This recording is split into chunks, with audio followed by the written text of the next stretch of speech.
प्रक्रिया है वो सबसे पहली बार किसने डिस्कवर की थी? ड्रूअरी नामक साइंटिस्ट ने डिस्कवर किया था इन 1894। किस में डिस्कवर हुआ था? एक फर्न में, एथाइनियम फिलिक्स फेमिना क्लैरिसिमा वैरायटी थी इसकी, उसमें इसने डिस्कवर किया था एपोस्पोरी को पहली बार। ही observe the development of gametophytes from the sporangia. इन्होंने, ड्रूअरी जो साइंटिस्ट थे, इन्होंने सबसे पहली बार एपोस्पोरी देखा किसमें? स्पोरेंजिया से डेवलप होते हुए, स्पोरेंजिया की सेल से या स्पोरेंजिया से गैमेटोफाइट्स का डेवलपमेंट इन्होंने सबसे पहली बार नोटिस किया। Subsequently, apospory has been reported in several genera, including Osmunda. This apospory, ये भी हमने देखा कि ये एपोस्पोरी जो है इसको भी हम एक्सपेरिमेंटली इंड्यूस कर सकते हैं, जैसे एपोगेमी को कर सकते हैं इन एक्सपेरिमेंटल कंडीशंस या in lab conditions. There are reports of induced apospory in Pteridium, Cyclosorus etcetera. कुछ प्लांट्स हैं, कुछ टेरिडोफाइट्स हैं जैसे कि टेरिडियम, साइक्लोसोरस, उनमें इंड्यूस्ड एपोस्पोरी के प्रमाण मिले हैं। In epospore, a filamentous or cordate gametophyte may be formed from one or more vegetative cells of the sporophyte. The eposporous structure may be an antheridium, a rhizoid, or even an antherozoid. Cytologically, eposporous gametophytes are diploid because they are produced without reduction division. By experimental induction of epospore, it is possible to produce polyploid gametophytes. Apospory जो देखा गया, ये देखा गया कि कोई भी ऐसी चीज जैसे फिलामेंटस या कॉर्डेट गैमेटोफाइट की एक या ज्यादा वेजिटेटिव सेल स्पोरोफाइट से बन सकते हैं। जो एपोस्पोरस स्ट्रक्चर है वो कुछ भी हो सकती है, चाहे तो वो एंथ्रीडियम हो, राइजोइड हो, या इवन एक एंथीरोजोइड भी एपोस्पोरस स्ट्रक्चर की तरह बिहेव कर सकता है। और ये जो एपोस्पोरस गैमेटोफाइट्स होंगे ये डिप्लॉयड होंगे because they are produced without reduction division. Directly जो स्पोरोफाइट की सेल हैं उनमें रिडक्शन डिवीजन हुए बिना ही ये प्रोड्यूस हो रहे हैं, इसलिए ये डिप्लॉयड ही होंगे अपनी प्लॉइडी लेवल में। अब बात आती है कि पार्थेनोजेनेसिस क्या है। पार्थेनोजेनेसिस जब is the development of an unfertilized egg into an embryo is called parthenogenesis. Unfertilised egg किसी भी चीज का अगर वो डेवलप कर जाए डायरेक्टली इनटू एन एम्ब्रियो में तो वो पार्थेनोजेनेसिस कहलाएगा।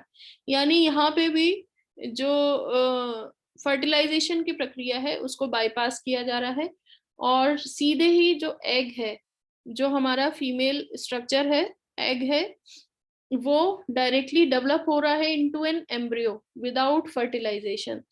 तो इस प्रोसेस को हम पार्थेनोजेनेसिस कहेंगे। पार्थेनोजेनेसिस और एपिगेमी एक दूसरे से डिफरेंट होते हैं क्योंकि पार्थेनोजेनेसिस में केवल एग कैपेबल है of developing into an embryo, और कोई स्ट्रक्चर अगर एम्ब्रियो बना रही है डेवलपमेंट होकर के तो वो पार्थेनोजेनेसिस नहीं कहलाता, फिर वो एपोगेमी कहलाता है। Parthenogenetic embryos are haploid, consequently वो हेप्लॉइड होंगे क्योंकि एग सेल से बन रहे हैं। But in some cases when the spores are unreduced, the resultant gametophytes are diploid. Consequently, the eggs are also diploid and they develop into an embryo without fertilization. In these instances, the parthenogenetic embryos are diploid.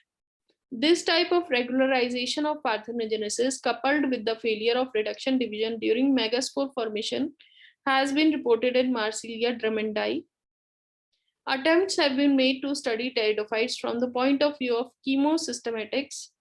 Shizuga has studied the distribution of carotenoids in about 66 representative members of pteridophytes. According to him, beta-carotene, beta-cryptoxanthine, lutein, and zeaxanthin are seen in lycopods and horsetails, while ferns are characterized by beta-cryptoxanthine, lutein, this and this. ठीक है, कीमोसिस्टमेटिक्स के आधार पे ये समझाने की कोशिश की गई है कि पार्थेनोजेनेसिस क्यों होती है। कीमोसिस्टमेटिक्स मतलब केमिकल जो एनालिसिस है उसकी केमिकल कंपाउंड्स की different chemical compounds different members में पाए गए, तो ये देखा गया कि जिन मेंबर्स में ये केमिकल कंपाउंड्स पाए गए वहां पे पार्थेनोजेनेसिस के चांसेस ज्यादा देखे गए। Is it clear? Yes ma'am. ठीक है, तो ये अभी तक पार्थेनोजेनेसिस की बात हुई।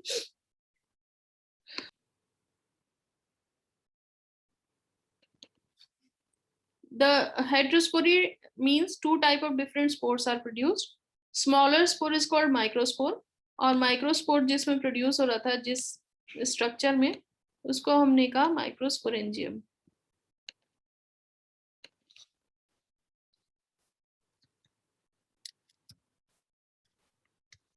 Right.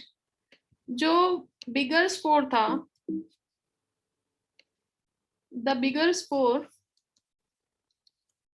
or larger spore was called megaspore, or the structure in which it was developed was called as megasporangium.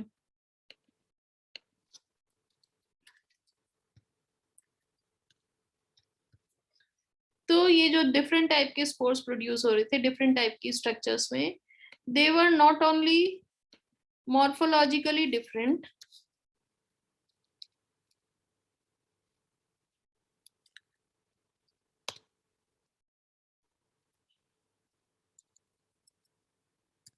but they were different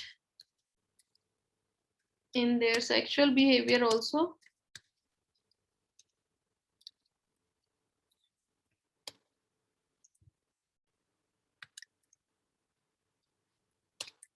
ठीक है, दोनों का मॉर्फोलॉजिकल डिफरेंसेस तो थे कि एक बड़ा एक छोटा हो गया, लेकिन उनमें सेक्सुअल डिफरेंसेस भी थे. They were not similar to each other sexually. जो माइक्रोस्पोर्स थे वो छोटे साइज के थे, they were movable, they swim to the megaspore. Megaspore bigger size का था, वो मॉर्फोलॉजिकली भी कम बिगर स्पोर था और मॉर्फोलॉजिकली वो कम एक्टिव था. ठीक है, तो दे वर सेक्सुअली डिफरेंट ऑल्सो. अब बात आती है कि इनसे कैसे डेवलप हुआ, कि हेटेरोस्पोरी ने क्या क्या फायदे किए या क्या इवोल्यूशन में इसका सिग्निफिकेंस रहा.